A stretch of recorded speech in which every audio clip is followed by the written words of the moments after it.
Hello everyone, welcome back to Rolling Solo. My name is Adam Smith and this is Too Many Bones. And at this point in our playthrough, we are on day number 8. Now in the last video, we actually had the trader which was here get attacked by a flying Gryphon, came down out of nowhere and took him out. Now the nasty thing about this, as we're well aware at this point, is that the encounter we had chosen said at the very bottom of the block of text, trader must survive. So we needed the trader to survive in order to successfully win this encounter, which left me at a crossroads of trying to decide whether or not the encounter ends now because essentially the trader is dead, or whether we're supposed to continue the battle with Patches. Now there's an advantage to ending it now, and that is Patches is at full health. I could say, oh, the trader died, let's take Patches and put him back in the prep area, meaning that when we get to the recovery phase, I don't have to use a step to recover his health. I can do something else instead. However, thematically, I think that for me anyway, because I wasn't sure what to do, I reached out to Adam Carlson and I said, what should I do in this situation? And he turned around and said, put on your GM hat and you can go either way with this one because it isn't specific in terms of it's a loss or a win. Or sorry, it is a loss. It's going to be a loss in this case, but it's not specific as to whether or not the battle ends at that point or you continue through it. So basically make your own decision on that one. So for me, thematically, it makes no sense that Patches could outrun all 4 of these baddies. I think we need to finish the fight. Patches may end up getting KO'd in this, but I'm going to play through this in this video, so it won't be a progression video in terms of us moving into new stuff. I've got to finish this fight out, but at least it'll be kind of fun because we can see, hey, maybe let's see if Patches can actually take these guys out. Essentially, he's in a fit of rage as the trader he was trying to save was taken out, and you know what? He wants to get revenge on these guys and take them down. So let's do our best to try to finish that off. So where we ended off in the last video was the trader had died, or had been KO'd, I guess, died as well. Had a poison die on him, so that poison die no longer is in play. We can throw that away because he's gone. At the time, we were in round 2, and we had the Gryphon Howler come out of the sky, essentially, and attack him. So his turn is done, and we know when the Gryphon is in the sky and he comes down and does his dive, if there is a flight die on him, you take it off. And when there's a flight die on him, you also put this targeted die on him, meaning that we can't target him, but that comes off as well as of right now. Based on the rules, when he attacks, which he did to the trader, this dice on the left would come off, and then that means the die on the right would come off. So now at this point, essentially, thematically, he's on the ground, and we can attack him when we get to our turn next, which is right now. Hey, there's a nice plus.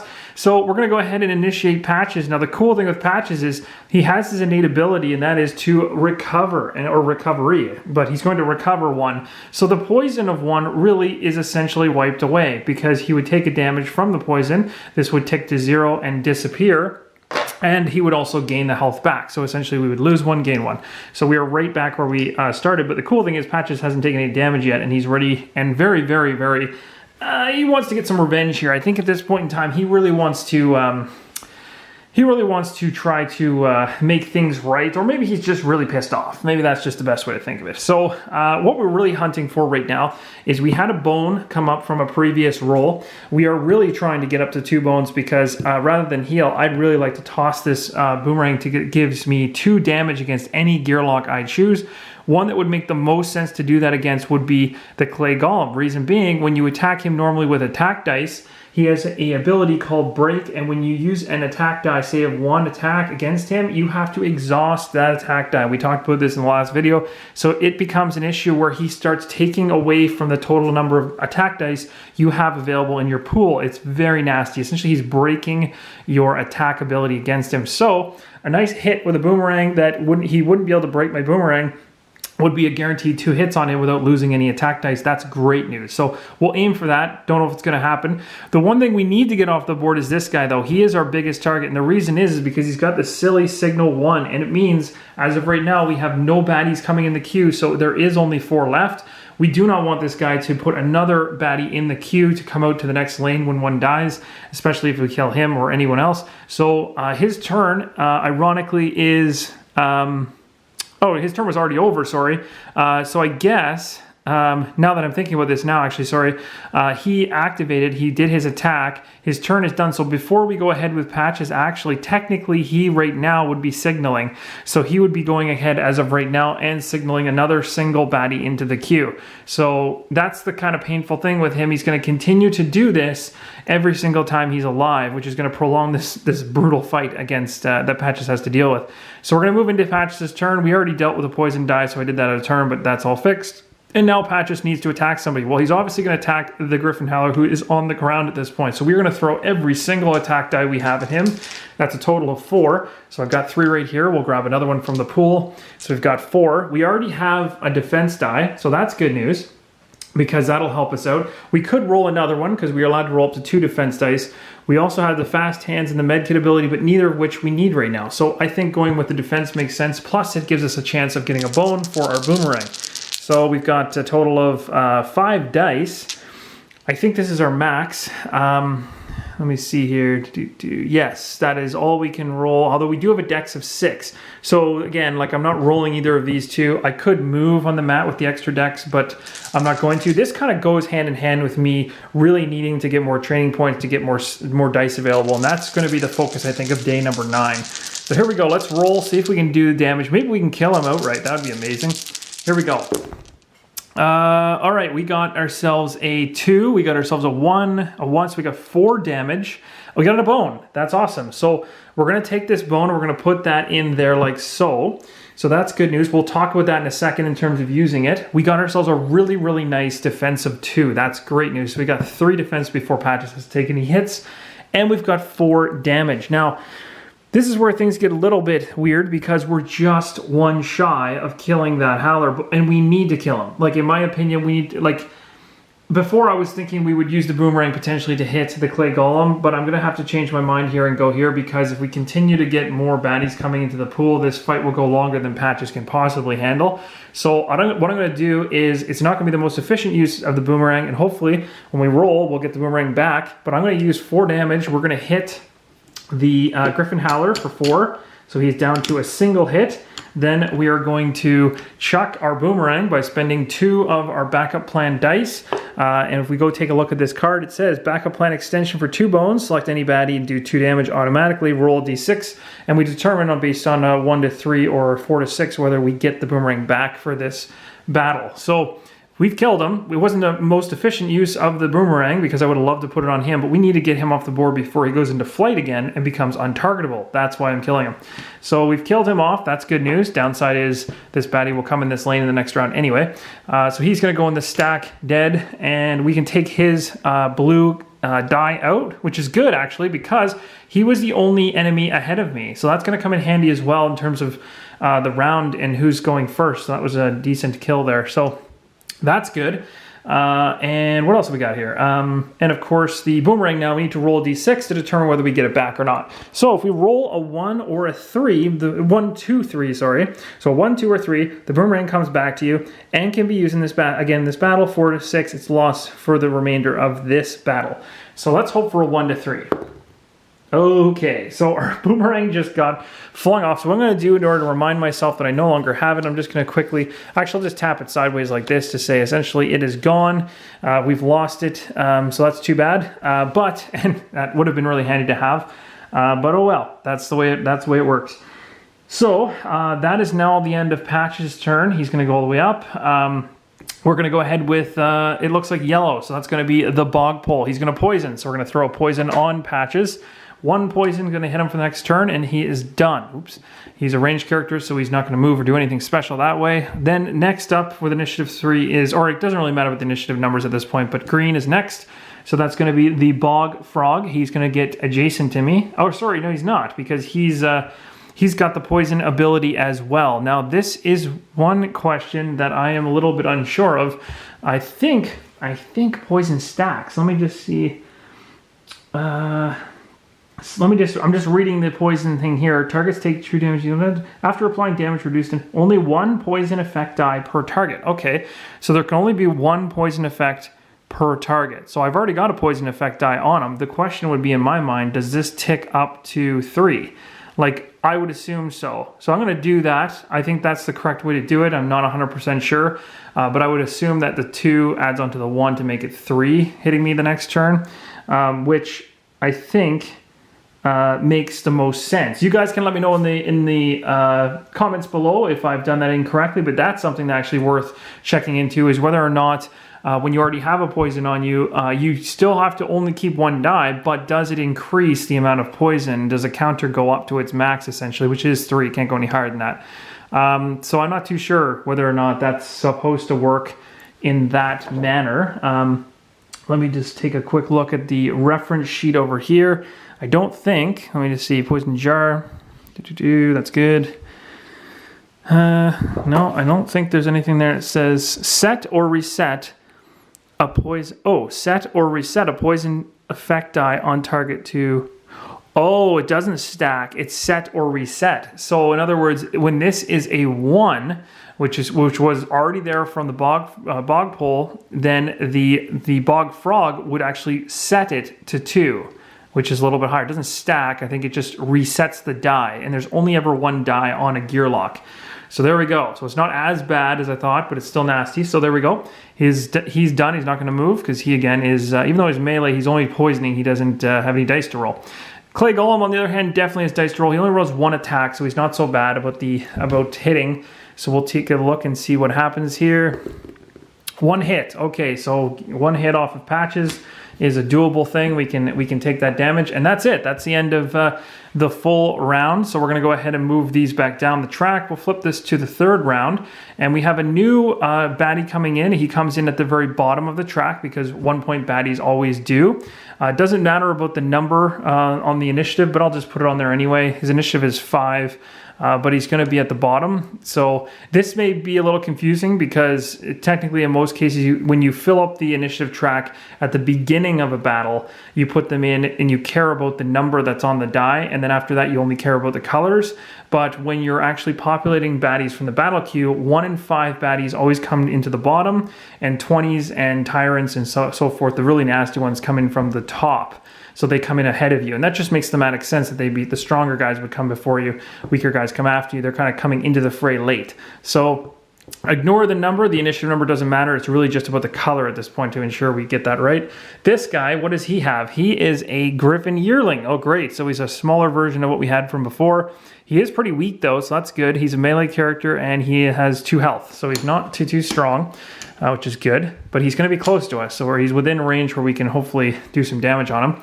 So we're going to start round 3 right now. Patch is going to go first. He's going to take 2 poison, but he also negates 1 because of his healing. This tips down to 1, and so 1 comes off, and then we're good. Because he's always got that heal. So he's supposed to take 2 poison damage there, but he he always uses his recovery, his innate ability. So he only took 1. And this is down to 1 now. Now we have to make some strategic thoughts about what we want to do here. If I go after the golem, which I could do, the downside of this is, well, let me take a look at this flight guy. What is he going to do? So when he attacks me, he's going to fly away as normal. And then he is untargetable. So he's going to be annoying. I can't hit him from a distance. But I'm okay with that. He actually has 2 attack dice, which is pretty nasty. But I don't want to waste my whole attack on him. I really want to... oh, shoot. Oh, no. Wait a minute. Hold on a second, guys. My apologies here. Now, poison. I just want to make sure, because I might have messed this up. I got defense, but I think these only block against attack. I just want to make sure that I can't... yes, it's true damage. I'm sorry. So, guys, I played this correctly. Just a little panic attack there. No, I haven't been hit. Oh, I guess I was hit, wasn't I?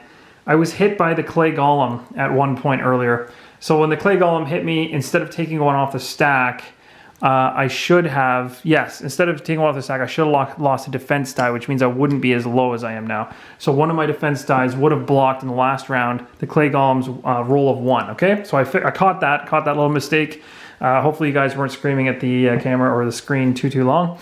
So we're good. Now what we have to decide is who we want to attack. I'm a little scared because if I attack him, all of my attack dice that hit him, all of those attack dice get exhausted. And that means I'm really useless for fighting other characters in this game. So I need to pick and choose who I want to go after now and be smart about it. I could go after this guy here. I know the poison is going to continue to happen, so maybe that's okay. So what I'll do is, let's see, he can only move 2, so he's going to move 1, 2. Is there anywhere I can go that he can't get to? Not really. So I'm kind of screwed that way. I need to create an opening somewhere where I can get somewhere where he can't get to me, but he only hits me with 1. I want to get rid of this guy. He can attack me for 2. I can handle poison. So I'm going to go here and change my plot and go after this guy. It should be a pretty straightforward, easy kill. So I'm rolling a crazy amount of dice. I'm rolling 4 attack dice, and I also get a defense dice back because only one of them is active. I have 2 at the highest. So I'm rolling these 5 dice, and I use 1 to move, so that's a total of 6 decks. And I got way more than I needed. So he is beyond killed. Actually makes me a little sad. But the thing is, you could sit there and go, oh, why didn't you use all, you could have used all this on him. Yeah, that's true. But the break ability says any attack dice used to reduce this unit's HP must be exhausted. So it's almost like you want to kill everybody on the battle mat and ignore him until the end, essentially. But we've now killed this guy off. The cool thing is no one else can signal. So we're not going to have any more people coming into the baddie queue. So now we finally actually have less enemies on the mat for the first time in the game, which is nice. So Patch's turn is done. We're going to move up the track with this guy who's going to tip me. Actually, poison of 1. He's already got 1. His is useless. So we're going to the green, who is the bog frog. He tips me to 2. And then we're going to go ahead with the clay golem, who's going to essentially move over here. And he's going to roll 1 die and try to hit me. So let's see what he does. Oh gosh, that does not count. It's got to be in the 1 hit. All right. Now I got 1 hit. I've also got 1 defense. So I'm going to use my defense and negate it. So he never touched me. Awesome. Okay, and that's it. Now we move to round 4. Now this is where things get dicey because at a certain point I'm going to start bleeding out here once we get to round 6. Patches is up first. He's going to take 2 damage, but he has 1 health, so he's only going to, or he has 1 recovery, so he'll only take 1 total damage there. These stupid poison abilities are starting to wear me out. So at this point, what should I do? The poison is slowly wearing me down. That's not good, and that's okay, because I still have these waiting to roll later on. I'm not really worried about it just yet. I really want to get away from him. So what I'm going to do is I'm going to go 1, 2, 3, 4. I'm going to book it all the way to here. And then I'm going to use 2 attack against this guy and hope to kill him. That's really much. It's a really big gamble. So I'm going to go 1, 2, 3, 4. And I try to attack this silly bog frog thing, or maybe I should go for him, but it's really unlikely I'll be able to kill him, so I'll go for this guy. We'll hope for the best. We're rolling 2 attack dice. I'm going to be happy with my 2 defense. Hopefully that's enough. And oh gosh, okay, so I'm going to re-roll this one because it's literally cocked and I can't tell what it is. 1. Okay, so 1 and a bone, so we'll put a bone in here. 1 hit is not enough to kill him, but it weakens him a little bit, so not exactly the greatest attack ever. But one of my key ideas was just getting away from him. So that's good. Now we're going to go ahead with this. We tip this up. He's going to poison me for 1. I already have 1 on me, so I'm good. He's going to poison me for 2, so this tricks back up. And this guy's going to try to get close to me, so he's going to continue to just move to get adjacent to me. That's his plan. And that's the end of the round. This all comes down. We tick over to round number 5, which is the final round before everyone starts getting hit with damage. So at this point, I'm going first again. I'm taking 1 more damage from poison because my innate ability keeps me from taking 2. I'm slowly dying here. Now what I'm going to do is he's going to be able to get to me this turn. So I'm going to want to roll defense. I'm going to probably go for this guy because I don't want this poison 2 on me anymore. I want to only keep it to 1 because I can stop the poison from hurting me with my innate ability. So I'm going to attack him and try to take him out using my attack dice, which I have 4 of, which it should hopefully guarantee a success. It almost really does almost guarantee a success. And then I'm going to roll 1 defense die. Now the question would be if he comes over and hits me from a max of 2, and the next turn I get poisoned. Ooh, I need to heal.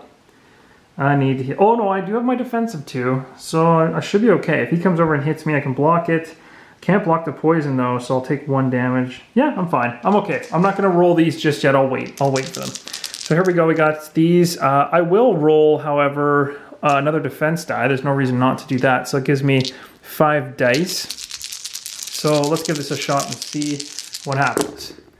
Okay, so we got 3. Oh my gosh, we didn't even get enough. Okay, so, jeez, I thought this was going to be easy. So we got 2 bones here, which will allow us to heal, but I'm going to hold on to that. I'm not going to do that just yet. And And then I've got 3 attack. So the 3 attack, I chose to attack this guy. So he's down to 1 now. Sadly, he's not dead, which was not what I wanted. And I got 1 defense, so I could put 1 defense up there. Technically, I can heal myself right now, which might be a good idea because I'll take 1 poison damage. I don't know. Maybe I'll hold on to this and see if I can use my backup plans to a better possibility here coming up. I think we'll see how this goes. One of my other backup plan breakdown says that I can do Fortunate Discovery, select a consumable die, and place it in a skill slot. Oh, that could be cool. Overcharge, reduce E-cells by 1, or upgrade to innate +1. Innate +1 is instantly and permanently increase your health stat die by 1 once per adventure. Oh, interesting.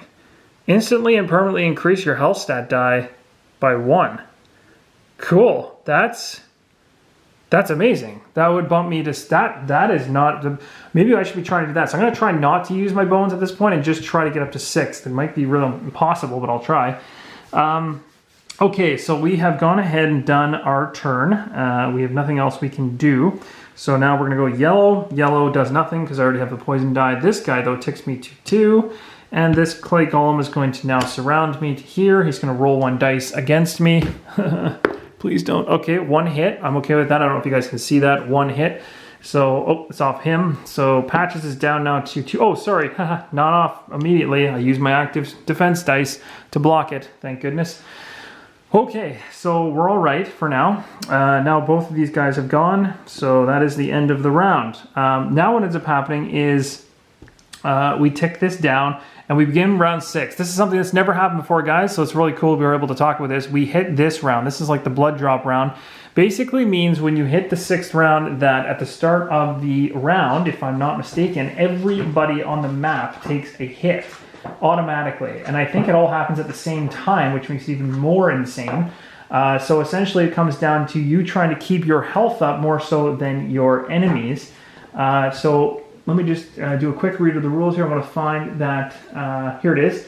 So it says, after round 5, the fatigue die or fatigue round occurs, and until the, after the round 5, the fatigue rounds occur until the battle is completed. At the start of each round, all units on the battle mat lose 1 HP. This is not counted as any specific type of damage and cannot be blocked or defended in any way. So everyone takes a damage. Cool thing is, it kills the bog frog. So we've actually inadvertently, just by waiting until then, have killed off the bog frog. That's not a bad thing. So now the green die's out of play. Goodbye there, frog. The bog pole takes a damage. He only needs 1 more and he's gone. And the cool thing is, even the clay golem is dying off and we don't have to use attack dice for that. So that's a plus. All right, here we go. So we got 2 guys left and we're going into the 6th round. So let's see what happens. So we're going to begin with Patches, who's going to take 2, but he has the 1 heal, so he only loses 1 off his health. Oh, sorry, did I take anything off Patches in the first place? Shoot, I might have did I take something off Patches? No, I don't think I did. So Patches loses 1 too for the same blood or fatigue thing as well. Plus he loses 1 for poison, so now he's down to 1. We definitely need to roll our dice now. Okay, so we're right at the end. You know what? This might be a good time to stop this video because we're starting the 6th round and it's Patches' turn right now. And he's already taken his poison damage, so we'll take this down to 1. And we're ready to go ahead with our attack. Okay, so I'm going to stop the video right here. This is a perfect time. We'll come back in the next video. Not only will we finish this up, we'll talk about moving into the next encounter, which I do plan to do. Thank you, Matthew, for your awesome feedback. I really like the gambling idea. We are going to do that. We're going to go to day 9 and do another encounter. And then day 10, we're going to go to Drellen. So hope you guys are enjoying. Until the next episode, keep rolling solo.